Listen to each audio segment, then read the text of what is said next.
2020 has been a year marked by the pandemic and an awakening to racial injustice. What better time than that to release a psychological horror thriller film that discusses slavery?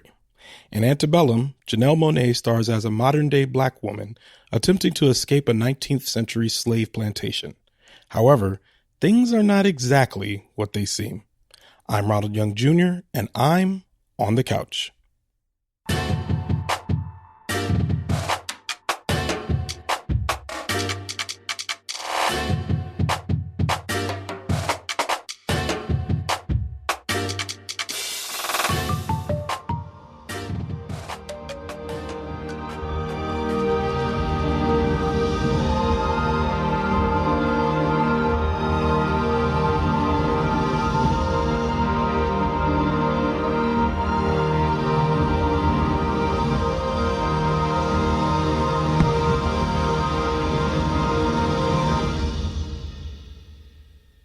All right, this is Ronald, and I am on the couch after watching Antebellum.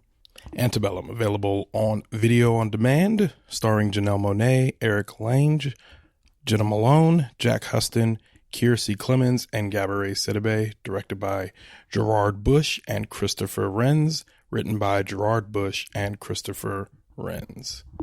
All right, Antebellum. This was a movie that was supposed to get a wide release, but again, because of COVID, which you guys hear me say a lot on this show, was delayed and eventually put on video on demand. And in my opinion, probably should have sunk to the depths of hell and been thrown into the deep blue sea. I did not like this movie. I'm just going to start there. That's the rest of the review. So strap in, because this movie was hot garbage. So the premise of this movie is that, so it was billed as a horror movie slash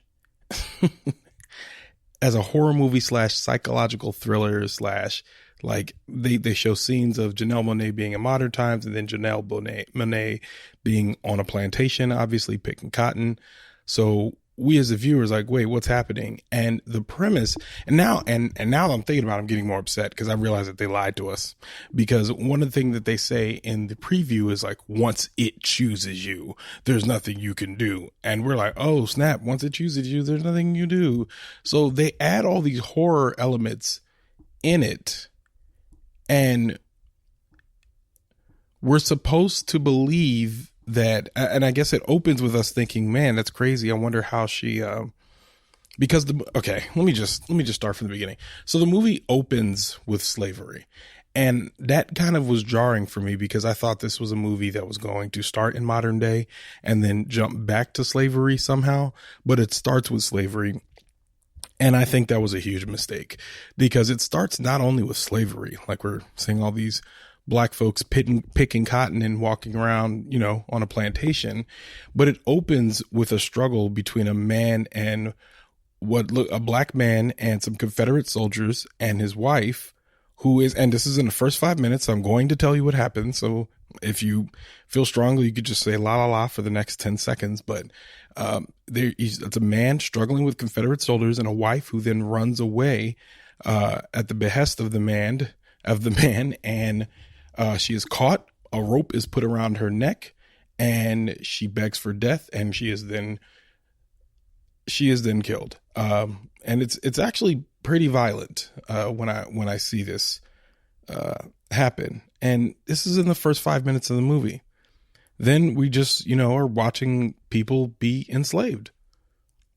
From then on, like they're enslaved for the next, like, probably the first half hour of the movie. I'm just watching a slave movie, and that's not what I signed up for with this movie. I mean, they build it as something that was going to be a blending of the two, and it's really not. It's really just as sadistic as every other slave movie I've seen, in a way that almost felt completely useless. I'm so tired of these movies. I'm so tired of 12 Years a Slave, of Django Unchained, of Underground, Harriet Tubman, the Underground Railroad movie.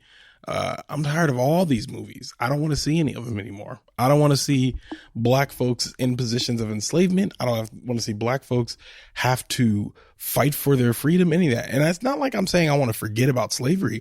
I'm just tired of y'all depicting it on screen. And when I say y'all, I mean y'all creatives, because it felt like I think his name, Gerard Bush and Christopher Renz were hanging out late at night one night, and one of them said to the other, yo, wouldn't it be crazy if like all these MAGA folks, if they got everybody and they put them on a plantation and like re-enslaved people? That I'm telling you, I bet you this conversation happened. I bet you there were like a few too many drinks in, and then this conversation happens, and the next thing you know, this movie comes to be. And the only difference between them and any other person that has this conversation is that any other person wouldn't have the budget or the connections to make a full-length feature film of this. Now, I know Christopher Renz is a music video director. I believe that Gerard Bush also was. And when I say, I'm sorry, not is a music video directors, but their claim to fame is directing music videos. And I'm bringing that up because visually, this movie does a great job. They show a lot of great visual emotional moments that are just great portraits, great little short films. All of that is great. And you know what? I didn't even really enjoy them that much. I was just like, oh, these visuals are visuals. They're nice. They're nice visuals. But I wouldn't say I enjoyed them because they felt like they were a waste. Because here I am watching these visuals against the movie that has terrible dialogue, that has really bad pacing. Like the lines were just trash. The lines were so bad, it made Janelle Monae seem like a bad actress. And I know she's not. I know she's good at emoting, and I know she works. I've seen her do well with other scripts. But this one in general, I was watching and I'm just like, it just seems like they wrote, hey girl, I'm feeling blue. And Janelle Monae did the best she could to deliver this, but you could see the line writing and the interaction and the dialogue, and whoever wrote this, you could tell it was two dudes writing black women banter. It was just very much like they're like, well, what are black women talking about these days? And that's kind of what they wrote as the script. So yeah, it comes off flat. It comes off boring at times. And then when it's not boring, it's disturbing. Like I don't want to watch sadistic things happen to black people. And some people would say, well, you signed up for this when you turn the movie on. But I thought I was about to watch some sort of like Get Out-esque Jordan Peele, like social commentary horror movie, like psychological horror. And really what I just watched was just a sadistic like cosplay of slavery, you know? And yeah, maybe that's saying more than I should, but I don't really feel like I'm spoiling this movie when I don't think anyone else should go see it. Yeah, but the premise was trash. I think they do that thing they do in movies where when they show anybody being sadistic in the middle of the movie, and this is very much the plot of I Spit on Your Grave or Last House on the Left, where something uber violent and horrible happens in the opener of the movie, and it's almost like the directors and writers, who are often always dudes, come along and they're like, nah, don't worry. These guys are going to get their comeuppance. And then at the end of the movie, something ultra violent happens to the people who perpetuated the violence in the first place. And I don't like that, because that's not what black people or marginalized people asked for. No one is sitting here asking for vengeance. We're asking for justice. And it seems like oftentimes they put us in a position where they are doling out the vengeance that they think that we want in this ultraviolet way that is supposed to be gratifying for us. But I just don't find it gratifying. I didn't find the initial act of violence gratifying. I certainly don't find the violent act of vengeance to be gratifying either. And I think it's lazy in story. It's lazy. And this movie doesn't really, it starts with slavery. It takes you on a journey of how we got to the slavery, but it does a very poor job of connecting the two, giving us any more emotion or allowing us to be invested in these characters. Because by the time it got to the end and all the stuff started happening, I found myself I was simultaneously too angry at the subject matter and not invested enough to care about what was happening. And I know as stuff was happening, there was a very Roots-esque line in which a character is told what her name is, and then as she's exacting her violent vengeance, she says, "My name is blank." And I'm like, no, see, that line has zero emotional resonance now, because you guys haven't done the work to really make me care about this. And the violence just felt so, and maybe this is just Ronald. So I don't want everybody to walk away being like, oh, well, Ronald doesn't like it, I don't like it. Maybe you'll like it. Maybe you will open this movie and be like, wow, this senseless violent movie towards women and black folks, it just was so compelling. And no, you're not going to like it. There's nothing compelling about the story. And I'm mad at stories like this being told. I want to go back to the visuals for a second. I think the reason why the visuals were so good was because Jared Bush and Christopher Renz were both music video and short film directors, so they know how to get their points across with visuals. But what they're not good at is writing scripts, writing dialogue in this movie, and bringing together a cohesive visual story. So, and then to have Janelle Monae at the forefront of it, I'm like, that's very appropriate for these directors. And there's images in which they show Janelle Monae doing powerful things, and I got them, but they just felt very disconnected from the rest of the movie.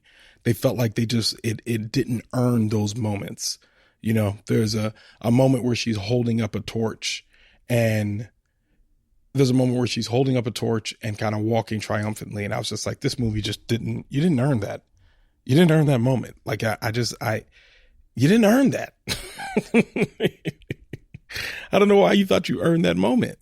And so, yeah, I didn't like it. And then at one point, the actors are just monologuing their intentions, which to me is always just shows.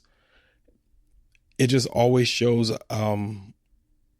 It's just amateurish when you just have one character just stand up and state the intention of the movie or state the plot of the villain. Any of that stuff, it just feels very. It's just not. It just feels very cheap, amateurish. Just not the move.